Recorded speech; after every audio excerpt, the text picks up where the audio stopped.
Merci aussi de cette opportunité que vous me donnez de parler d'une scandaleuse affaire qui a touché mon livre Reine d'Afrique et héroïne de la diaspora noire.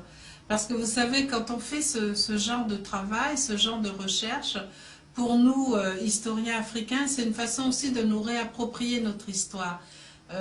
Jusqu'à présent, notre histoire a surtout été écrite par des gens de l'extérieur qui nous ont colonisés et qui ont porté sur le continent, sur ces peuples, un regard biaisé, un regard particulier, dans le sens où ils ont voulu toujours hiérarchiser à la fois les hommes, les races, entre guillemets, les faits, et on nous faisait toujours apparaître comme des gens inférieurs. Donc nous, qui avons aujourd'hui les moyens d'aller dans les archives, de retrouver un certain nombre d'éléments et de reconstruire une histoire différente de celle de l'imagerie coloniale, je pense que ça doit gêner en quelque part des gens. Alors, mon livre a été publié à la fin de 2004 par les éditions Sepia, qui est un éditeur français, et cette version française a eu beaucoup de succès auprès du public et qui m'a permis de voyager un peu partout pour faire des présentations et des conférences. Et grâce au succès de ce livre, il y a un éditeur allemand qui est partenaire de Sepia. Cet éditeur allemand s'appelle Peter Hammer Verlag, qui est en Allemagne. Ils ont entendu parler du succès du livre et ils ont voulu avoir les droits pour traduire et diffuser le livre en Allemagne. Ce que mon éditeur a accepté, puisque c'est un de ses partenaires. Mais, donc moi j'ai été prévenue bien tardivement. Et puis un jour sur internet, je tombe sur des publicités qui annoncent la sortie de la traduction allemande de Reine d'Afrique. Donc personne ne m'avait consulté pendant toute cette période où, entre le moment où le contrat d'édition de traduction a été fait et la sortie du livre. Et sur les publicités, le livre était censé sortir 15 jours après. Donc je découvre et dans 15 jours, mon livre sort en allemand. Donc je suis étonnée, j'appelle mon éditeur, je dis mais je ne comprends pas. On annonce la sortie du livre. Or moi, dans mon contrat, j'avais demandé que quand une traduction doit être faite, il faut qu'on puisse contrôler la validité de cette traduction par rapport à l'original, parce que ça sort sous mon nom, et savoir s'il n'y a pas de problème. À ce moment-là, ils me répondent « Ah oui, je pensais qu'on vous avait informé, donc on va demander à l'éditeur allemand une copie. » Je reçois quelques jours plus tard une copie du manuscrit allemand, et c'était 3 jours avant la sortie prévue de ce manuscrit allemand. Donc moi, je ne comprends pas un mot d'allemand, je dis à mon éditeur, bon, je vais chercher quelqu'un, normalement c'était à lui de faire ce travail, mais je dis, je vais chercher quelqu'un qui me traduise ce livre pour voir s'il n'y a pas de problème dans la traduction. Donc je me mets à chercher, mais bon, ce n'est pas très facile, hein, surtout que les cabinets de traduction me demandaient 10 000 € pour faire ça, je ne pouvais pas payer ça. Donc il fallait que je trouve quelqu'un de fiable et de compétent, et qu'on me présente une dame qui est allemande, bilingue, professeure d'allemand en France, elle vit en France depuis de très nombreuses années, et qui accepte de me prendre ce manuscrit pour l'étudier. Donc elle prend le manuscrit et moi je continue mes recherches sur internet et dans l'intervalle je me rends compte que le livre a été publié en Allemagne entre décembre et janvier, je n'arrive pas à savoir la date, alors que je n'avais pas encore eu le temps de faire voir la traduction. Donc cette dame lit mon livre d'abord, ensuite prend la traduction et elle m'appelle un jour, enfin je lui avais fait envoyer les 2 ouvrages, je ne la connaissais pas encore. Elle m'appelle, elle me dit « je veux vous rencontrer » et quand je l'ai rencontrée, elle avait les larmes aux yeux.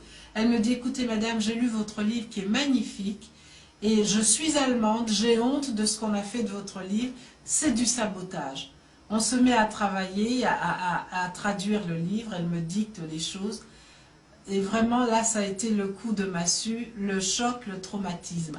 Ces gens ont entièrement réécrit mon livre, ils ont enlevé plus de 400 paragraphes, ce livre Reine d'Afrique, l'original fait 300 pages sur un petit livre comme ça. Ils ont enlevé 400 paragraphes et à la place, ils ont complètement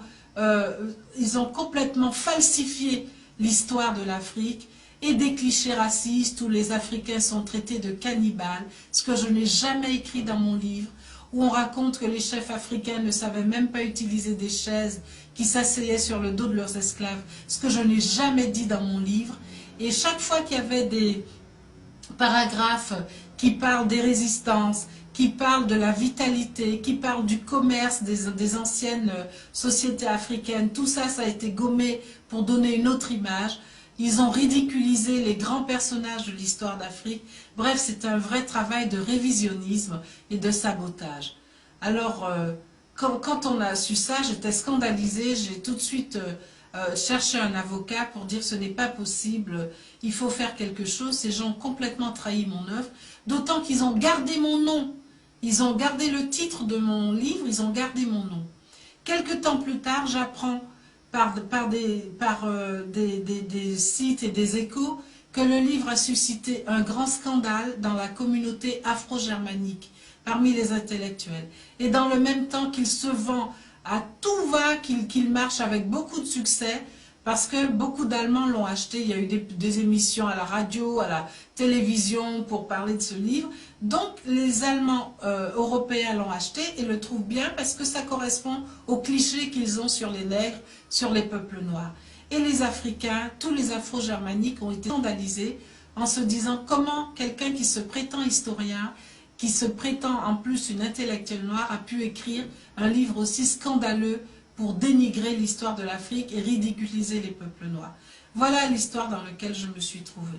Donc mon avocat, qui est un grand spécialiste des droits d'auteur et de la propriété intellectuelle, a pris l'affaire en main.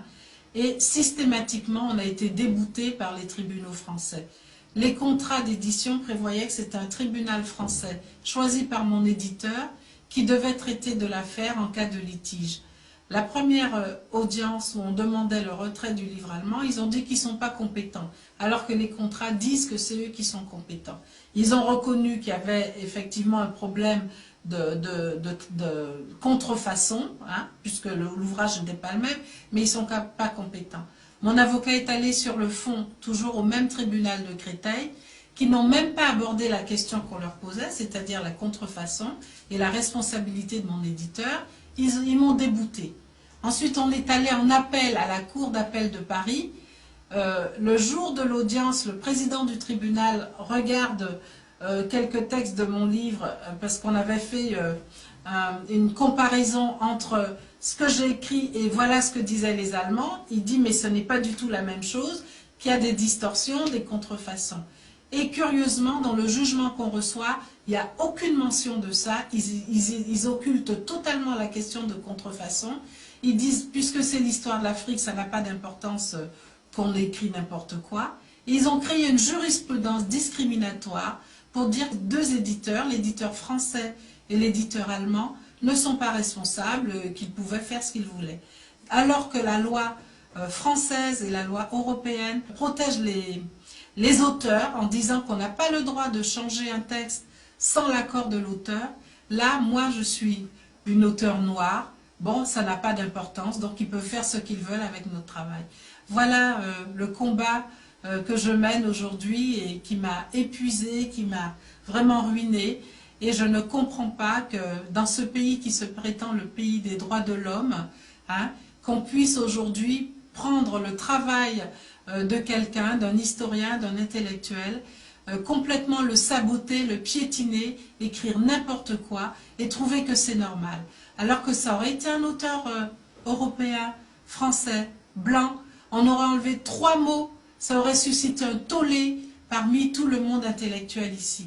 Je vous dis, aucun journal, aucun média français n'a accepté de parler de cette histoire. Seulement une journaliste pour un site internet a mené une enquête. Elle a été scandalisée de ce qu'elle a découvert.